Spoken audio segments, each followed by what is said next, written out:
제가 가진 성경 신약 201면에 나와 있는 사도행전 9장 1절부터 16절입니다.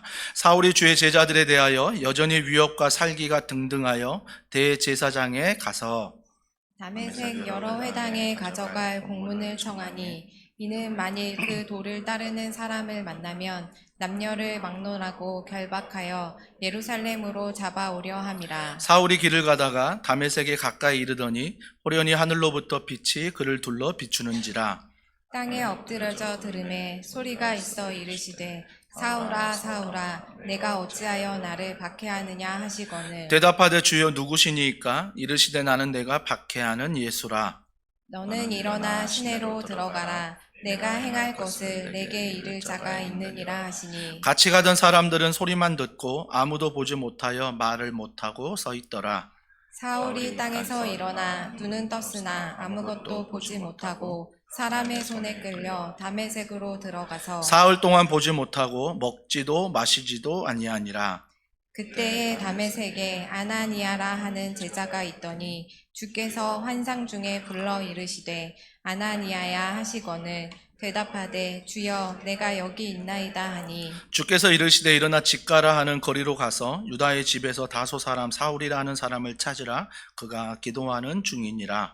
그가 아나니아라 하는 사람이 들어와서 자기에게 안수하여 다시 보게 하는 것을 보았느니라 하시거늘 아나니아가 대답하되 주여 이 사람에 대하여 내가 여러 사람에게 듣사온즉 그가 예루살렘에서 주의 성도에게 적지 않은 해를 끼쳤다 하더니 여기서도 주의 이름을 부르는 모든 사람을 결박할 권한을 대제사장들에게서 받았나이다 하거늘 주께서 이르시되 가라. 이 사람은 내 이름을 이방인과 임금들과 이스라엘 자손들에게 전하기 위하여 택한 나의 그릇이라.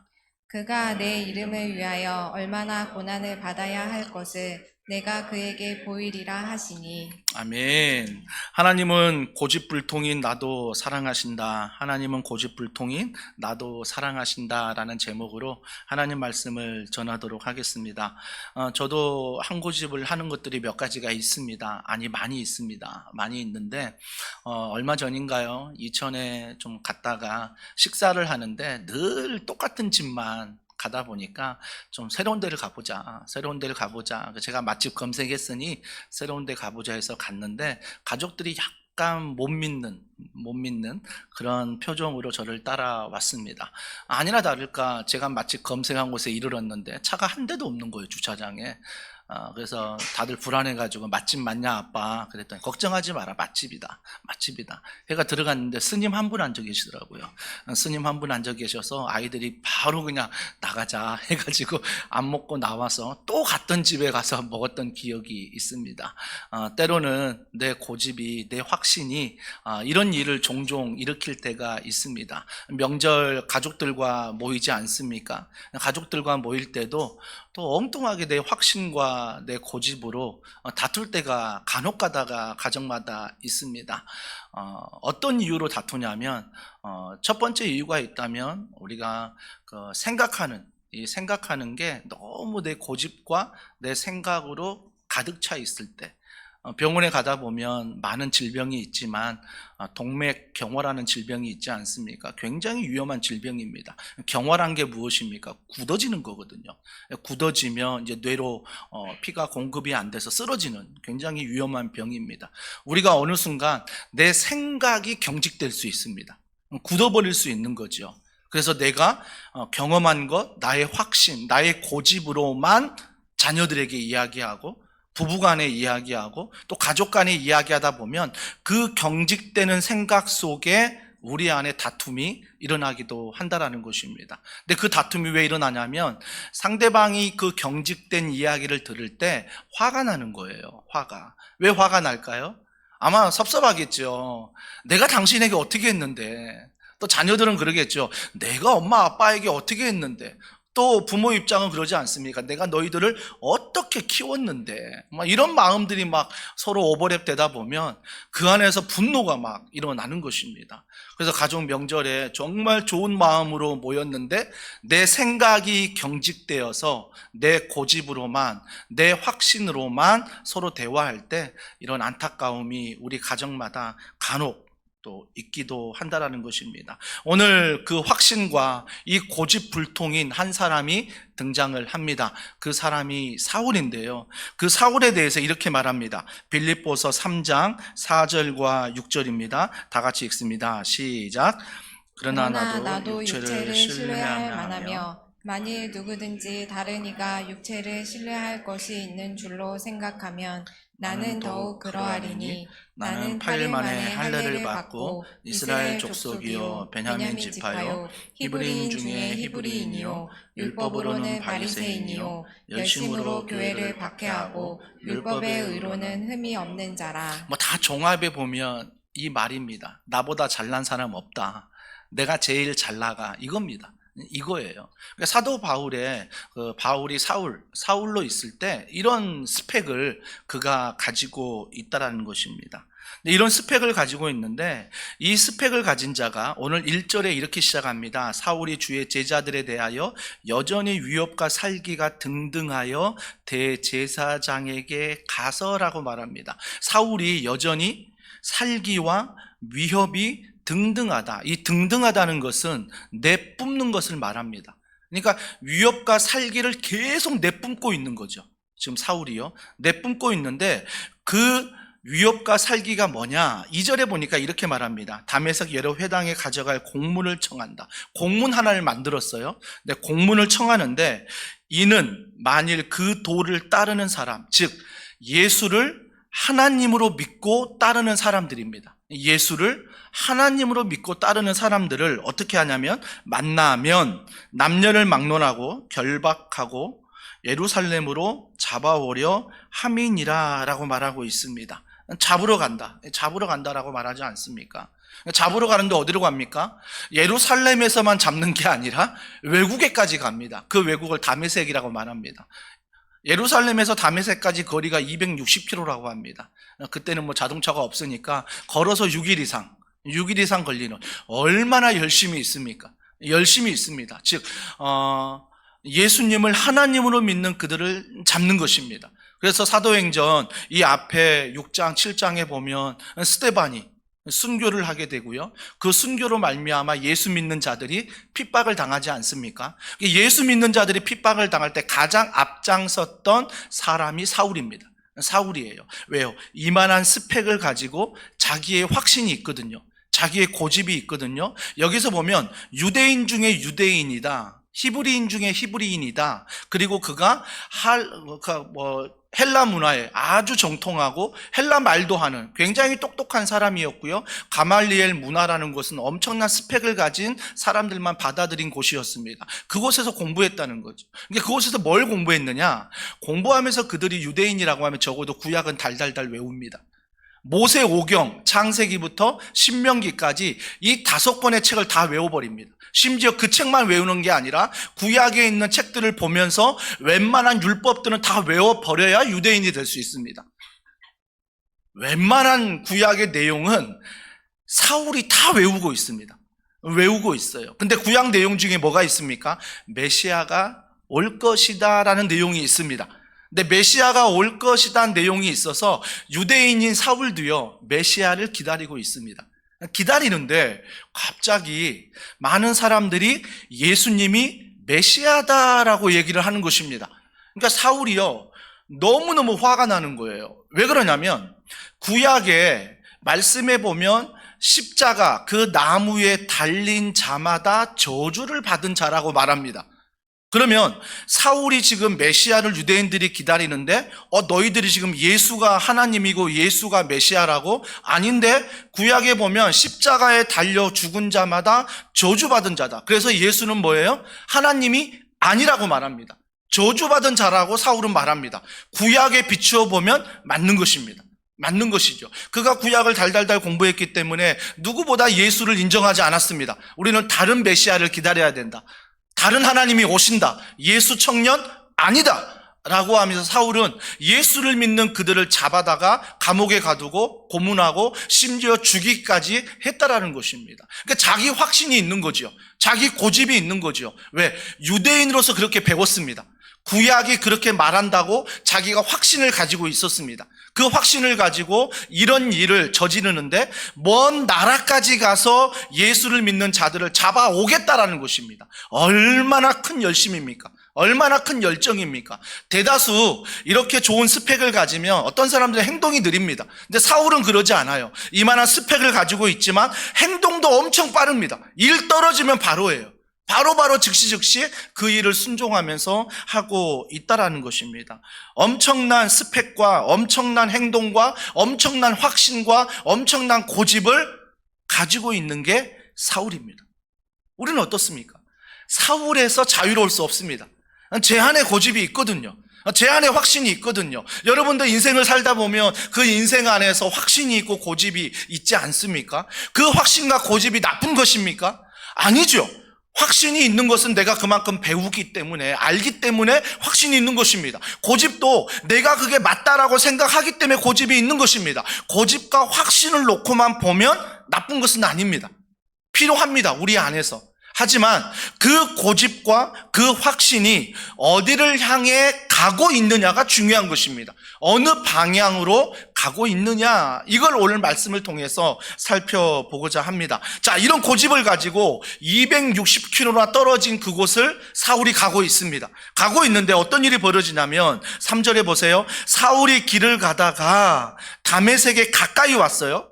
이제 다 왔습니다. 이제 잡으면 됩니다. 가까이 왔는데 호련히 하늘로부터 빛이 그를 둘러 비추는지라 라고 말합니다. 여기서 호련히는 갑자기라는 거예요. 갑자기. 여러분, 이런 스펙을 가지고 확신을 가지고 고집이 있는 사람들의 성향 중에 뭐가 있냐면 완벽주의가 있습니다. 완벽주의가 있어요. 그 완벽주의 안에 뭐가 있어요? 계획대로 되어야 합니다. 내가 세운 계획대로 되어야 하는 확신과 고집이 내 안에 있습니다. 그래서 내가 다메섹을 가는데 전혀 3절은 내 계획이 없던 것입니다. 갑자기 일어난 사건입니다. 호련히 일어난 사건입니다. 사울이 얼마나 당황했을까요? 우리가 갑자기 일을 당할 때 얼마나 당황스럽습니까? 특히 사울의 성격이면 더 당황했을 것입니다. 내 계획이 없던 건데. 호련히 하늘로부터 뭐가 임했다고요? 빛이 그를 둘러 비추는지라. 빛입니다. 대낮이면 햇빛 있지 않습니까? 그런 빛이야 다 우리 예수 믿는 자에게만 주는 빛 아닙니다. 모두에게 주는 빛입니다. 이게 일반 은총 아닙니까? 다 빛은 보고 있습니다. 근데 그 빛 앞에 사울의 행동을 보십시오. 4절입니다. 땅에 엎드러져 들으매라고 말합니다. 땅에 엎드렸대요. 여러분, 그동안 사울은요 한 번도 땅에 엎드리지 않았습니다. 그만한 스펙을 가지고, 그만한 고집을 가지고, 그만한 확신을 가지고 있던 사람이기에 남들이 나에게 무릎을 꿇지 절대 그가 먼저 무릎을 꿇지 않았습니다. 또한 누구에게도 엎드리지 않았습니다. 근데 갑자기 사울이 다메섹을 가까이 가는 길에 빛을 보았는데 엎드렸다라는 것입니다. 엎드렸다는 것. 즉 엎드렸다는 건 무엇입니까? 내가 내 삶의 주인이 아니라 당신이 나의 주인입니다 라는 그 당시에 문화예요. 근데 엎드렸어요. 엎드렸는데 어떤 빛에서 소리가 들립니다. 자, 4절에 보세요. 소리가 있어 이르시되 사울아 사울아. 여러분, 급할 때 하나님의 마음이 느껴집니다. 2번 부르시잖아요. 아브라함아 아브라함아. 아브라함이 이삭을 죽이려 할 때 2번을 부르십니다. 하지마 이겁니다. 그러니까 급하니까 또 여기서도 사울아 사울아 부르십니다. 그러면서 뭐라고 말씀하십니까? 내가 어찌하여 나를 박해하느냐 하시거늘이라고 말합니다. 나를 박해한다라고 말합니다. 나를 박해한다. 여러분, 여기서 2가지 관점이 있는데요. 사울의 관점으로 보면 빛을 봤을 때 이 빛을 구약을 공부하는 유대인들은 어떻게 생각하냐면 하나님의 현현입니다. 하나님의 또 다른 모습으로 나타나는데 빛이라고 말했습니다. 그래서 에스겔서 그렇고요, 다니엘서 그렇고요, 시편의 많은 책들이 그렇습니다. 그래서 구약을 공부하다 보면 빛이 강렬하게 비추면 그게 바로 하나님의 나타나심이다 라고 이미 사울은 배워왔습니다. 근데 그 빛이 갑자기 너무 강렬하게 자기에 비추니까 자기가 순간 누굴 깨닫습니까? 배웠던 대로, 율법대로 하나님의 현현, 즉 하나님이 빛으로 나타난 거 아닐까? 그래서 엎드린 것입니다. 그래서 엎드린 거죠. 근데 그가 엎드렸는데 사울아 사울아 내가 어찌하여 나를 박해하느냐? 내가 박해한 적 없는데? 구약을 공부할 때 빛이 하나님이 이렇게 나타날 수 있는데 내가 언제 하나님을 박해했어? 오히려 예수를 믿는 자들, 즉 하나님을 오히려 박해한다고 생각한 그들을 사울은 잡았습니다. 사울은 한 번도 자기 인생 가운데 확신을 가지고 있는데 그 확신이 뭐냐면 하나님을 박해하지 않는다는 확신입니다. 오히려 예수를 믿는, 하나님을 믿지 않는 그들을 내가 잡아다가 고문하기 때문에 나는 하나님의 일을 하고 있다라고 생각했습니다. 당당했던 거죠. 근데 하나님은 어찌하여 나를 박해하느냐라고 말씀하십니다. 지금 사울이 하나님으로 알고 있으니까요. 하나님이 이렇게 말씀하신 겁니다. 자, 5절에 보세요. 대답하되 주여 누구시니까? 라고 물어봅니다. 누구십니까? 빛에서 목소리가 들리는데, 근데 그 목소리와 빛을 봤을 때 빛은 내가 구약을 공부할 때 하나님의 또 다른 모습이 빛으로 나타나는 걸 공부했기 때문에 마음속에는 하나님임을 지금 사울은 알고 있던 것입니다. 그러면서 뭐라고 물어봐요? 주여 누구시옵니까? 라고 물어봅니다. 그럼 물어볼 때 사울의 마음은 그 빛은 하나님이었습니다. 하나님으로 인정하고 물어본 거잖아요. 근데 대답을 보세요. 대답은요, 5절에 보세요. 대답하여 주여 누구시니까? 하나님인 줄 알고 물어봤는데 이르시되 나는 내가 박해하는 예수라 라고 대답합니다. 이때 사울의 모든 세계관은 무너집니다. 이때 사울이 생각했던 모든 자기의 생각은 무너지는 거예요. 내 확신이 무너지고 내 고집이 무너지는 순간이 바로 예수를 만나는 이 시간이라는 것입니다. 아닌데? 빛은 하나님인데? 그러면 하나님이 빛이신데 나는 하나님이 누구십니까? 라고 물어본 건데 그 하나님은 뭐라고 대답하세요? 너가 박해하는 예수다. 즉 하나님이 예수님이다 라고 대답을 주시는 겁니다. 사울은 평생 그렇게 생각하지 않았거든요. 구약을 통해 율법을 배울 때도 그렇게 배우지 않았거든요. 어떻게 메시아이신 예수님, 하나님이신 예수님이 저주의 상징인 그 나무에 매달려 죽을 수 있냐는 거죠. 이해가 안 되는 거죠. 그래서 그는 예수님을 하나님으로 절대 인정하지 않았는데 그 예수의 음성을 듣고 만남으로 인해서 그의 인생의 모든 세계관이 무너지는 것을 느낍니다. 사랑하는 성도 여러분, 신앙생활할 때 우리도 그런 경험이 있지 않습니까? 저 또한 그런 경험이 있습니다. 모태신앙이지만 정말 학교에서 공부한 것과 내가 그동안 배우고 알고 있는 것들, 세상으로만 알고 있는 것들과 교회에서 말씀을 듣고 공부를 하는데 전혀 다른 게 너무 많은 거예요. 궁금한 게 너무 많은 거죠. 이해되지 않는 게 너무너무 많은 거예요. 그런데 정말 하나님을 제가 인격적으로 당신이 나의 주인이십니다 라고 고백하면서 만났을 때 그 만남의 시간을 통해서 내가 학교에서 배운 것들이 다 정리가 됐습니다. 질서를 잡았습니다. 그게 소용없다는 게 아닙니다. 그게 필요 없다는 게 아닙니다. 사울도요, 공부 열심히 했습니다. 사울도 학원 열심히 다녔습니다. 사울도 직장생활, 자기에게 맡겨진 직장생활 열심히 했습니다. 하나님을 만나니 그 모든 생활들이 질서를 잡는다라는 것입니다. 질서를 잡는 거죠. 그래서 제가 질서를 잡고 보니 그 공부할 때나 학원 갈 때나 뭘 할 때나 항상 그 질서가 나를 위해 하는 게 아닙니다. 나의 확신 가운데 하는 것도 아니고 내 고집 가운데 하는 것도 아닙니다. 하나님이 내 삶의 주인이십니다. 그래서 말씀 안에 내 공부를 비추어 보고 말씀 안에 내 삶을 비추어 보고 말씀 안에 자꾸 나를 비추어 보는 훈련을 하다 보니까 하나님이 내게 말씀 안에 대화를 하십니다. 너 그렇게 살면 안 돼.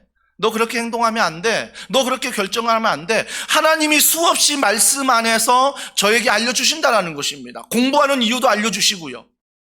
학원에 가는 이유도 알려주시고요. 직장에 가는 이유도 알려주시고요. 담임 목사로서 목회하는 담임 목사 입장에서 너가 어떻게 목회할지를 하나님이 말씀 안에서 내가 하나님을 주인으로 인정하니까 그 말씀이 내게 들리고 그 말씀이 내게 풀이가 된다는 것입니다. 풀이가 된다는 것.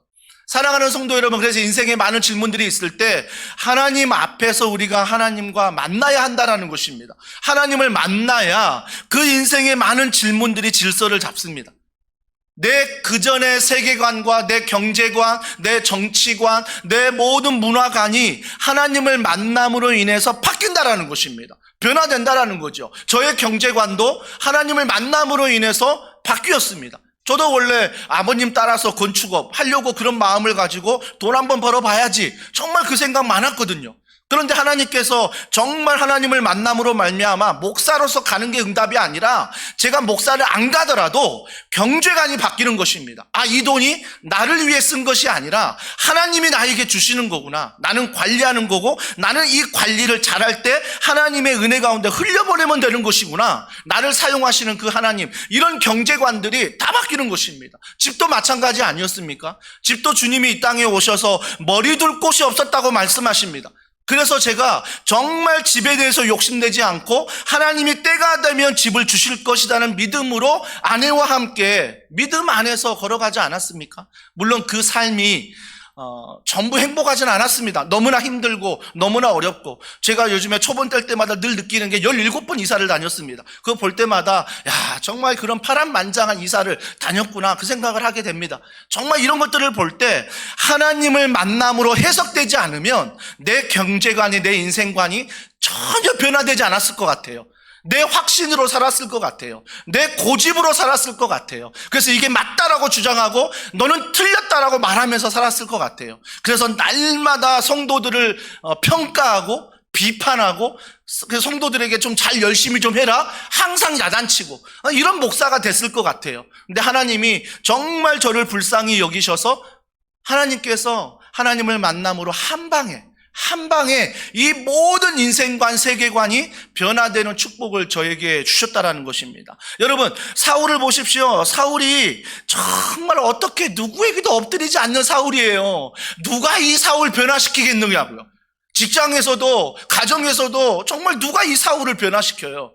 그런데 한 방이 있습니다. 누구십니까? 하나님이십니다. 하나님이 한 방에 변화시킨다라는 것입니다. 그래서 저는요, 제가 한 방에 변화된 경험이 있기 때문에 제 아들, 두 아들 있지 않습니까? 정말 답답할 때 많거든요. 하지만 저는 속으로 맞다, 그래, 알았어, 아빠가 들을게, 그래, 아빠 생각은 이래, 이렇게 소통하면 속에서 막 열불이 나요. 열불이 나는데, 열불이 날 때 다스린 게 뭐냐면 한 방이 있으신 하나님, 저 아이를 한 방에 만나 주시옵소서. 하나님, 저 아이를 한 방에 만나 주셔서 지금 지가 말하는 인생관과 모든 세계관, 경제관, 정치관, 이 모든 것들이 하나님 말씀 안에서 정리가 되게 하여 주시옵소서. 배운 것들이 하나님의 영광을 위해서 쓰여지게 하여 주시옵소서. 기도하는 거거든요. 그러니까 저는 그 아들을 믿는 게 아니라 한 방이신 하나님을 믿는 거죠. 한 방이신 하나님, 그 하나님 만나도록. 사울이 한 방에 그 주님을 지금 다메섹 가는 길에 만난 것 아니겠습니까? 그래서 그가 하나님이라고 여겼던 그 모든 자기의 율법들과 자기의 구약을 달달달 외우면서 외웠던 그 메시아가 깨닫는 거죠. 내가 박해하는 예수라라고 했을 때, 아, 나의 인생관이, 나의 신앙관이 잘못됐구나라는 것을 깨닫습니다. 그제서야 사울은 엎드리는 거죠. 하나님 앞에 엎드리는 거죠. 더 이상 자기의 스펙으로, 확신과 고집으로 살아가는 게 아니라 하나님 앞에 엎드리는 거예요. 근데 엎드렸을 때 6절에 보세요. 주님이 이렇게 말씀하십니다. 너는 일어나 시내로 들어가라. 아니, 정말 주님 이상하신 분이에요. 아니, 지금 사울이 다메섹에 이 시내로 가는 이유가 뭐예요? 예수를 믿는 자들을 잡으러 가는 거거든요. 근데 지금 주의 음성을 듣는 게 뭐예요? 시내로 가라는 것입니다. 다메섹으로 들어가라는 거예요. 다메섹으로 들어가는데 사명이 바뀌었습니다. 예수를 믿는 자들을 잡으러 가야 되는데 이제는 예수를 믿는 자들을 잡으러 가지 않습니다. 하나님을 만나면요, 사명이 바뀝니다. 하나님을 만나면 인생의 관점이 바뀐다라는 것입니다. 하나님을 만나면 내 생각의 관점이 바뀐다라는 것입니다. 아주 놀라운 거죠. 누가 나를 변화시켜요? 근데 하나님이 한 방으로 나를 변화시킨다라는 것입니다. 6절에 계속 말씀하십니다. 너는 시내로 들어가라. 내가 행할 것을 내게 이를 자가 있느니라 하시니. 와, 구체적이십니다. 너가 다메섹에 예수 믿는 자 잡으러 갔지? 그거 하지 말고 다메섹 시내로 들어가되 네가 행할 일을 알려줄 사람이 있다라는 것입니다. 있다라는 거예요. 저는요, 이 본문을 묵상하면서 하나님을 믿는 자들의 자세를 저는 깨닫습니다. 하나님을 믿는 자들은요, 그 자세는요, 누구를 만나든 하나님이 예비하시고 인도하셨다는 믿음이 있어야 됩니다. 믿음이 있어야 돼요. 그래서 우리 만남은 우연이 아니야. 그 노래가 엄청난 인기를 끌듯이 주님 안에서 우리 만남은 우연이 아닌 것입니다. 하나님이 만나게 하셨습니다. 하나님이 우리 더원 사랑의 교회 안에서 하나님이 부부로, 하나님이 가족으로, 하나님이 다락방에서 하나님이 1:1 양육 매칭시켜 주시고 하나님이 정말 그 만남을 우리에게 허락하셨다라는 것입니다. 그러니까 제가 변화되는 행동이 뭐예요?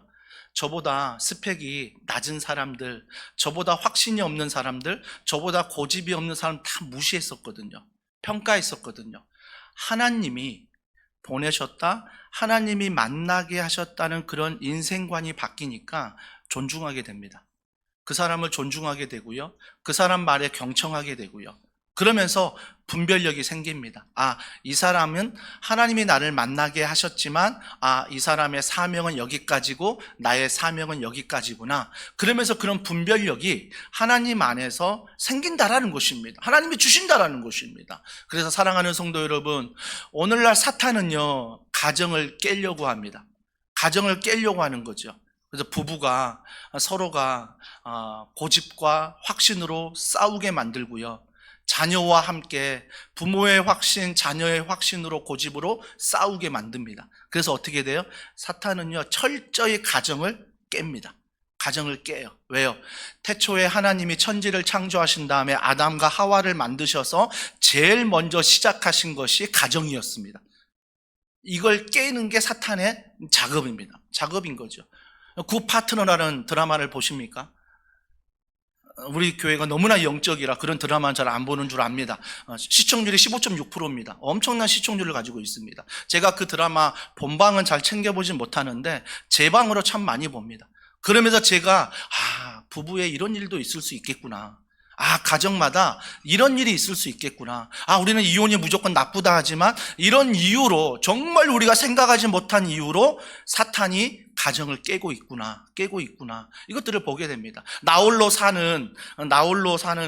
산다 뭐 이런 식으로 해서 47%, 48%가 나 혼자 산다라고 합니다. 사랑하는 성도 여러분, 절대 성경적이지 않습니다. 트렌드를 따라가면요, 그 트렌드는요, 언젠가는 변화되고 언젠가는 바뀝니다. 근데 하나님이 우리에게 가정을 선물로 주셨다는 것은 정말 독신의 은사가 있다면 그렇게 하십시오. 사도 바울도 그랬습니다. 사도 바울도 결혼하지 않았습니다. 독신의 은사가 있고 내가 독신으로 하나님의 영광을 위하여 살아갈 수 있는 부르심이 있다면, 우리 교회도 교육자 중에 한 분, 그분 계시지 않습니까? 제가 늘 말씀드렸습니다. 신대원 갈 때 제가 신대원에서 기도하겠습니다. 전도사님, 공부만 열심히 하지 마시고 좋은 가정을 이루십시오. 제가 기도했거든요. 근데 신대원 졸업할 때까지 안 만난 거예요. 졸업하고 지금도 거의 안 만나고 계십니다. 그래서 제 기도는 뭐냐면, 하나님 어떻게 해서든 가정을 지금도 만나도록 기도는 하는데 정말 혼자 그 길을 걸어가는 게 하나님의 뜻이라면 제 기도 응답하지 마소서. 저는 이제 그런 기도도 합니다.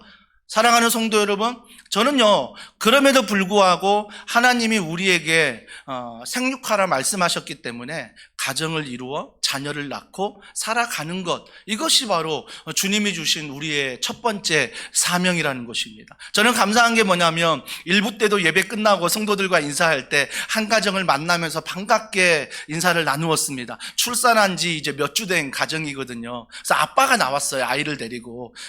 둘째는 아직 50일 돼가지고 아직 교회를 못 나왔는데, 오늘 막 아내도 막 50일 된 아이 데리고 막 교회 오고 싶었대요. 오고 싶었는데 아이가 좀 컨디션이 안 좋아서 오늘은 못 왔다고 하면서 그 아빠가요, 첫 번째 하는 말, 제가 축하드립니다 했더니 부담입니다 그러더라고요. 이제 둘째가 태어나서 얼마나 부담이겠습니까? 여러분, 그 부담이 왜 없겠습니까? 부담이 왜 없겠냐고요?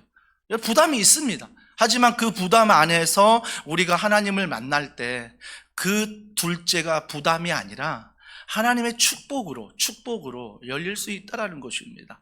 저는 누뚱이 둘째 얻을 때 정말 하나님께서 이 둘째를 누뚱이를 주셨을 때 처음에 굉장히 불안했습니다. 왜? 남자들은 계산을 하잖아요. 저도 계산했습니다. 이 아이가 초등학교 졸업하면 나는 몇 살, 이 아이가 대학교 가면 나는 몇 살, 이 아이가 만약에 결혼한다면 나는 몇 살. 이건 두렵더라고요. 이 아이가 이제 막 20살, 30살 될 때 저는 환갑을 넘어가고 막 이른을 바라보는 나이가 되면 이 아이 어떻게 책임지지? 이게 너무 두려운 거죠. 제가 하려고 하다 보니까. 근데 어느 순간 하나님 안에서 이 아이를 나에게 맡기셨지라는 하나님의 관점으로 바뀌었을 때는 그 삶이 두렵지가 않아요. 내가 100세를 산들 이 아이를 책임질 수 있을까? 아니지. 하나님이 책임지시지. 이 믿음이 있으니까 너무 감사한 거죠. 너무 감사한 거죠. 사랑하는 성도 여러분, 그래서요 저는 여러분들이 하나님을 한 방으로 좀 만나시기를 원합니다. 그래서 여러분의 인생관이 바뀌고 경제관이 바뀌고 나의 결혼관이 바뀌고 나의 모든 고집과 나의 모든 확신이 하나님 안에서 질서를 잡는 이 은혜가 사울처럼 우리에게 있기를 주님의 이름으로 축복합니다. 그러면서 시내로 들어가잖아요. 7절에 보세요. 같이 가던 사람들은 소리만 듣고 아무도 보지 못하여 말을 못하고 서 있더라. 같이 갔던 사람들이 있잖아요. 여기가 사울이 혼자 잡으러 가지 않았습니다. 다메섹으로 군대를 데리고 갔거든요.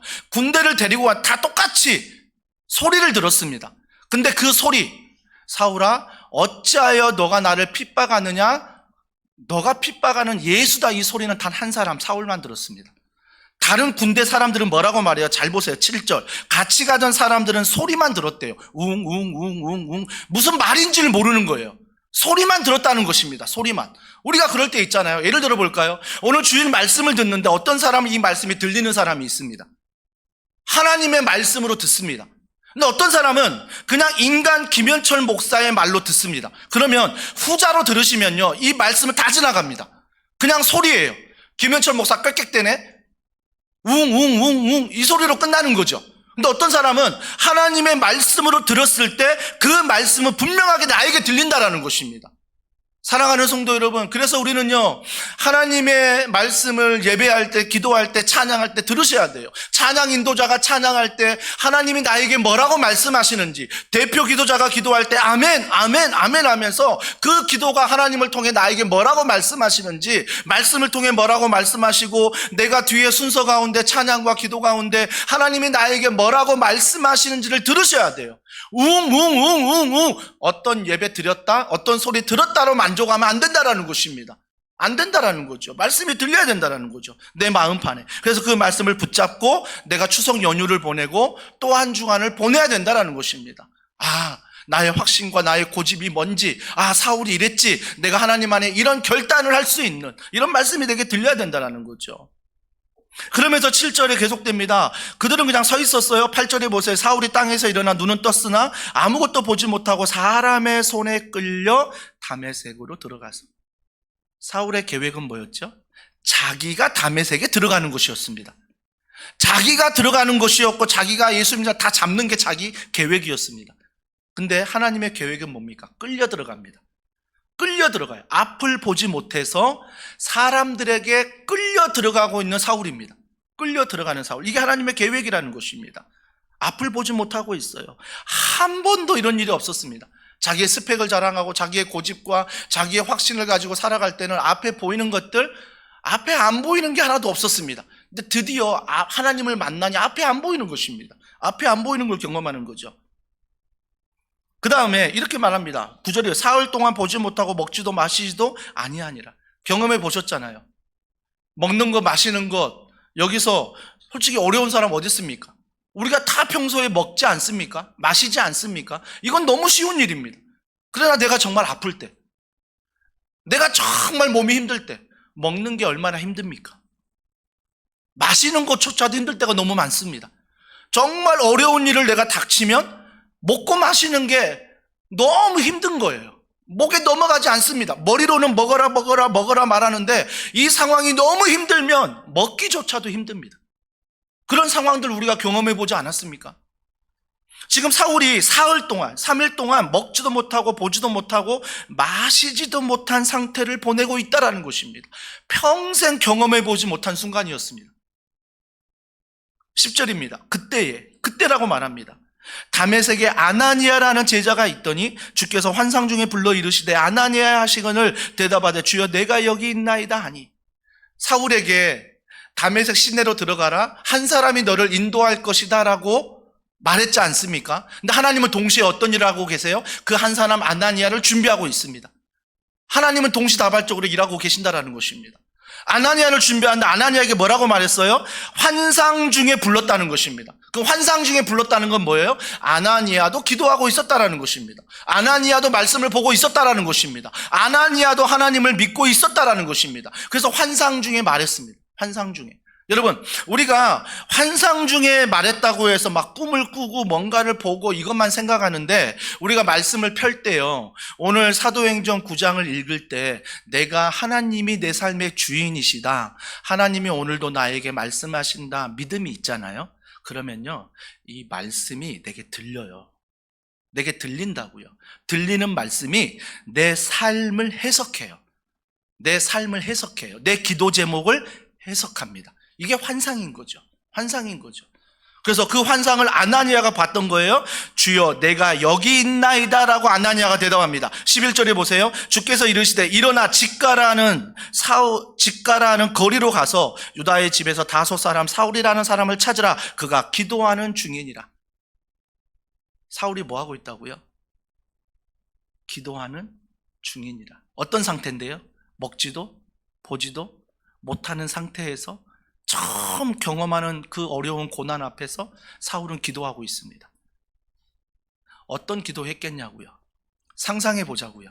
우리가 기도할 때요, 하나님이 정말 감사한 것은 나의 연약함을 보게 하신다라는 것입니다.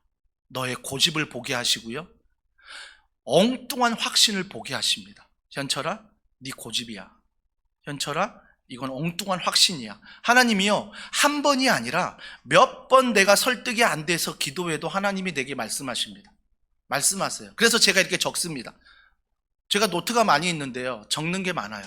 근데 그 중에서 하나님께 기도해서 빨간 줄로 긋는 게 너무나 많습니다. 이건 내 고집이었어. 이건 내 생각이었어. 이건 내 욕심이었어. 이걸 통해서 아내가 힘들잖아. 이걸 통해서 자녀가 힘들잖아. 이걸 통해서 나만 기쁘고 교회는 힘들잖아. 그것들은 싹 빨간 줄입니다. 하나님이 빨간 줄을 긋게 만드십니다. 나는 하고 싶어 적은 건데 하나님이 기도할 때 하나님이 빨간 줄을 긋게 하십니다. 오히려 정말 나는 하기 싫어서 어렵게 적어놓은 글에 하나님이 별표하게 하십니다. 별표하게 하세요. 하나님 왜 이러십니까? 내가 하고 싶은 일 이거 아니었는데. 근데 하나님은 그 일을 원하십니다. 하나님은 그 일을 원하시는 거죠. 소외된 자, 연약한 자. 하나님, 내가 그를 만나 내가 무슨 그와 함께 미래를 도모하고 미래를 꿈꿀 수 있겠습니까? 오히려 내 시간을 드려야 되는 거고 내가 헌신해야 됩니다. 그런데 하나님은 그걸 기뻐하십니다. 기뻐하세요. 그래서 선홍동 지원센터에도 늘 반복되는 단어가 뭡니까? 작지만 계속해서 이런 취약계층을 도와주셔서 감사합니다. 우리는 작은 거예요. 한 구자 5만 원. 내가 커피 한 잔 안 마시고요, 내가 좋은 식사 한 번 안 하면 5만 원 얼마든지 흘려보낼 수 있습니다. 제가 작은 돈이라고 말하지는 않습니다. 어떤 사람에게는 5만 원이 큰 돈이 될 수 있기 때문에요.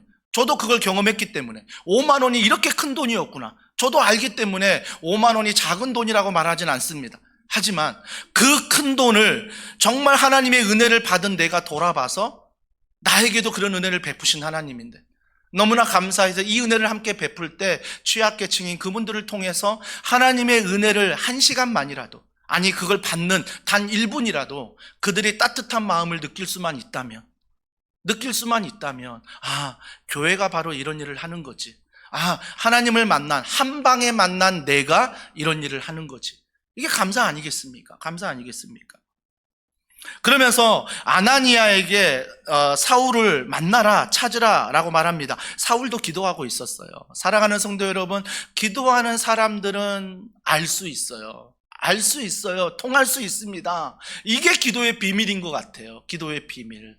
그래서 제가 여러분에게 부탁을 드립니다. 정말 우리가 깨어 기도하는 것, 그때 내 고집을 내려놓을 수 있어요. 그때 내 확신을 내려놓을 수 있어요. 하나님의 뜻이 무엇인가를 기도 중에 알 수 있다라는 것입니다. 남편 혼자 기도하는 게 아니라 아내와 함께 기도 제목을 나누고 기도하는 것, 부부만 기도하는 게 아니라 가정의 자녀들까지 오픈해서 함께 기도하는 것. 함께 기도할 때 하나님이 한 마음으로 하나님을 위해서 묶어주신다라는 것입니다. 묶어주신다는 거죠. 그래서 우리는 기도할 때 하나님의 뜻을 알고 기도할 때 하나님의 사람을 만날 수 있다라는 것입니다. 왜 기도할 때 하나님이 이렇게 하실까? 기도 안 해도 하시면 안 될까? 하나님이요, 김현철 목사를 알아요. 기도하지 않고 모든 게 잘 되잖아요. 그러면 절대 하나님 의지하지 않아요. 절대 기도하지 않아요. 하나님 안 찾아요. 안 찾아요. 내가 다 했다라고 생각합니다. 나의 확신, 나의 고집이 더해질 뿐이에요. 근데 기도하면요, 기가 막히게 하나님이 네가 한 게 아니라 하나님이 하심을 알게 하세요. 그리고 내가 계획한 것보다 더 큰 것들을 하나님은 바라보게 하세요. 그 큰 것이 내가 생각하는 세상의 큰 것이 아니라 세상에서는 가장 작아 보이는 것을 하나님은 크다라고 말씀하시더라고요. 근데 그것들을 보게 하세요. 보게 하세요. 이게 기도인 거죠, 기도. 12절에 보세요. 그가 아나니아라는 사람이 들어와 자기에게 안수하여 다시 보게 하는 것을 보았느니라. 지금 그런 일이 벌어진 겁니까? 아니에요. 사울이 기도하고 있는데 그런 믿음이 생겼다는 거죠. 그러한 믿음이 생겼다는 거예요. 우리도 그렇지 않습니까? 어떤 일이 이루어지지 않았는데 미래의 일인데 기도하다 보면 미래의 일이 지금의 나의 확신으로 올 때가 있다라는 것입니다. 기도 중에 일어난 일이에요. 기도 중에. 13절에 보세요. 아나니아가 대답하되 주여 이 사람에 대하여 내가 여러 사람에게 듣사온즉 그가 예루살렘에서 주의 성도에게 적지 않는 해를 끼쳤다 하더니. 진짜거든요. 이 소문이 진짜예요. 그러니까 아나니아가 260km 떨어진 다메섹에서 어떤 소문을 들었어요? 사울은 예수 믿는 자들을 잡아다가 고문하고 죽이기까지 한다더라. 이 이야기를 다 듣고 있었던 거죠. 그러니까 하나님이 사울을 찾아가라 했을 때 아나니아가 하나님께 말하는 거죠. 아니 왜 그 사람을요? 예수 믿는 자를 핍박하고 죽이고 감옥에 가두는 그 사람을 왜요? 내가 왜 만나야 돼요? 나는 하나님을 믿는 사람인데 하나님을 믿지 않는 그를 내가 왜 만나야 돼요? 라고 지금 하나님께 이야기하고 있는 것입니다. 소문이 가짜가 아니거든요. 진짜거든요. 그때 14절에 보십시오. 여기서도 주의 이름을 부르는 모든 사람을 결박한 고난을 대제사장들에게서 받았나이다 하거늘 이렇게 하려고 왔다는 거죠. 15절에 주께서 이르시되 가라. 이 사람은 내 이름을 이방인과 임금들과 이스라엘 자손들에게 전하기 위하여 택한 무엇이라고요? 나의 그릇이다. 여러분 진짜 이해 안 되죠? 하나님이 어떻게 그런 그릇을 선택할 수 있어? 아니 예수님을 하나님으로 믿지도 않는 사람인데 오히려 예수 믿는 사람 잡아다가 죽이는 사람인데 오히려 예수 믿는 사람 핍박하는 사람인데 어떻게 하나님이 그런 사람을 뭐라고 말해요? 나의 그릇이다라고 말합니다. 여기서 우리의 고집을 내려놓을 줄 알아야 돼요. 내가 볼 때는 그래요. 내가 들은 소문은 그래요. 그런데 내가 들은 소문과 확신이 그런데 하나님이 그렇게 말씀하시면 그렇게 말씀하실 때 내 확신과 내 고집을 내려놓을 수가 있냐는 거예요. 꺾을 수 있냐는 거죠. 꺾을 수 있냐는 거죠. 하나님은 뭐라고 말씀하세요? 그래 죽일 놈이다 이렇게 말하지 않고요. 나의 그릇이래요. 이게 이해되는 게 뭐냐면 제가 사울이었다라고 말씀드렸잖아요. 고집과 확신과 남을 평가하기 좋아하고 판단하기 좋아하고 내가 계획한 대로 돼야만 기뻐하고 계획형 인간으로 조금이라도 어긋나면 참기 힘든 이 기질을 가진 이 목사를 하나님이 그때에도 뭐라고 말씀하세요? 나의 그릇이다라고 말씀하십니다. 저는 그래서 고집불통인 나를 사랑하시는 그 하나님이 너무 고마운 거예요. 제가 여전히 사울인데 하나님은 사울인 나를 너는 나의 그릇이다 라고 말씀하시는 것. 여러분 우리 중에 그릇 모으는 것 취미, 우리 아내가 그러거든요. 그릇 모으는 취미가 있는 분들 있죠. 그릇은요 뭘 담아내느냐가 굉장히 중요하잖아요. 제가 가끔 아내를 돕는다고 어쩌다 한번 도우려고 뭔가 그릇 빼가지고 담아내면 혼날 때가 참 많습니다. 그 용도는 그 그릇이 아니다. 잘 모를 때가 많아요. 근데 하나님은요, 나의 그릇이다라고 말하는 것은 하나님의 계획이 있다는 거예요. 현철아, 사울에게도 나의 계획이 있다, 나의 그릇이다. 너는 임금이나 이방인들에게 복음을 전하는 자가 아닐지라도 사울은 이방인과 임금에게 복음을 전할 자다라고 말씀해 준다라는 것입니다.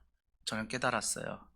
아, 내가 정말 이 모든 나라와 도시를 책임지려는 마음이 있었던 게 교만이구나.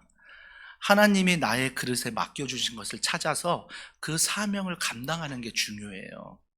그래서 지금은 나의 그릇에 담겨진 아내를, 나의 그릇에 담겨진 두 자녀를 정말 사랑하고 하나님 안에서 하나님의 영광을 위하여 살아가는 게 나의 그릇이에요. 또 다른 그릇은 뭐예요? 더원 사랑의 교회라는 그릇 안에 하나님 안에서 이런 저런 성도들과 함께 THE의 비전을 향해 함께 걸어가는 것. 이게 하나님이 나에게 맡기신 사명의 그릇이에요. 여러분, 이 사명의 그릇, 우리 모두가 주님이 말씀하십니다. 아무개야, 너는 내가 택한 나의 그릇이다. 잊지 마시기 바랍니다. 좀 깨질 수 있습니다. 조금은 더러울 수 있습니다. 조금은 작을 수 있고요. 어떤 사람은 클 수 있습니다. 하지만 주님은 동일하게 보십니다. 나의 그릇이다. 나의 그릇이다. 그래서 저는 내가 하는 일에 기쁨이 있어요. 왜? 하나님의 사명이라는 기쁨이 있기 때문에. 작은 한 사람일지라도 하나님이 나를 만나게 해주셨다는 그 믿음 안에 기뻐할 수 있다는 것입니다. 감사할 수 있는 거죠. 감사할 수 있는 것. 그래서 16절에 이렇게 말합니다. 그가 내 이름을 위하여 얼마나 고난을 받아야 할 것을 내가 그에게 보이리라. 아멘 안 나오죠. 15절에 끝났으면 좋아요. 나의 그릇이다. 아멘. 여기 나오는데 16절에 보니까 뭐라고 말해요? 얼마나 고난을 받아야 할 것을 아느냐. 나의 그릇이기 때문에 얼마나 많은 고난을 받아야 될 줄 아느냐. 여기서 아멘이 안 나올 때 많잖아요. 사도 바울이 진짜 그랬잖아요. 사울에서 바울로 변화될 때 정말 그가 임금에게, 이방인에게 복음을 전할 때 얼마나 많은 고난을 당했습니까? 죽음의 위협을 당하고요. 40의 감한 매를 맞고요. 정말 그가 엄청난 고난을 당하거든요. 그럼에도 불구하고 그가 뭐라고 말합니까? 세상의 것들은 배설물이요, 나에게 오직 자랑은 십자가 은혜, 주님뿐이다라고 말합니다. 주님뿐이다.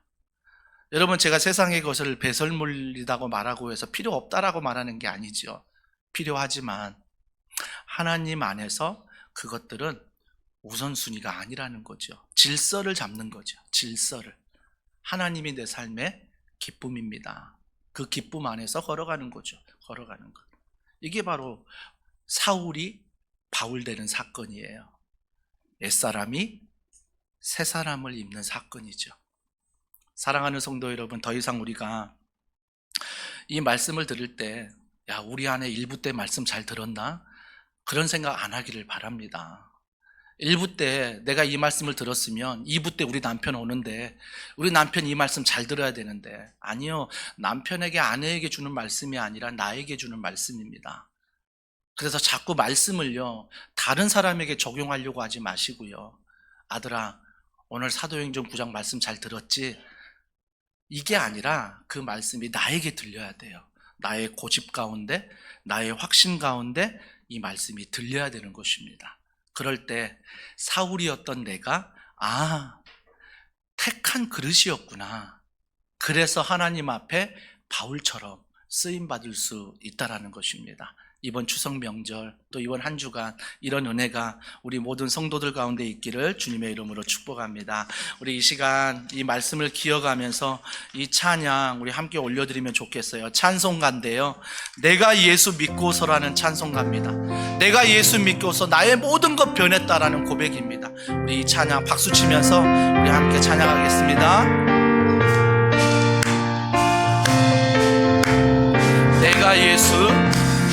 내가 예수 믿고서 죄사함 받아 나의 모든 것 다 변했네. 지금 내가 가는 길 천국 길이요, 주의 피로 내 죄가 씻겼네. 나의 모든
우리 이 시간에 함께 기도하지 않으시겠습니까?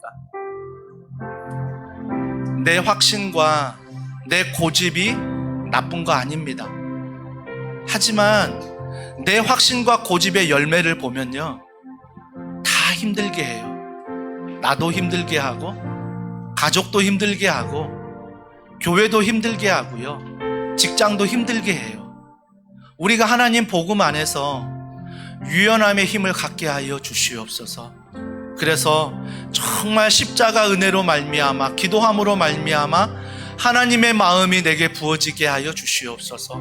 하나님의 인생관과 하나님의 세계관과 하나님의 경제관과 하나님의 결혼관과 이 모든 것들이 나에게 부어져 오직 사울처럼이 아니라 바울처럼 하나님의 사명을 받는 택한 그릇처럼 이 한 주간 살게 해달라고 우리 시간에 한 목소리로 함께 기도하겠습니다. 하나님 아버지, 하나님 바라봅니다.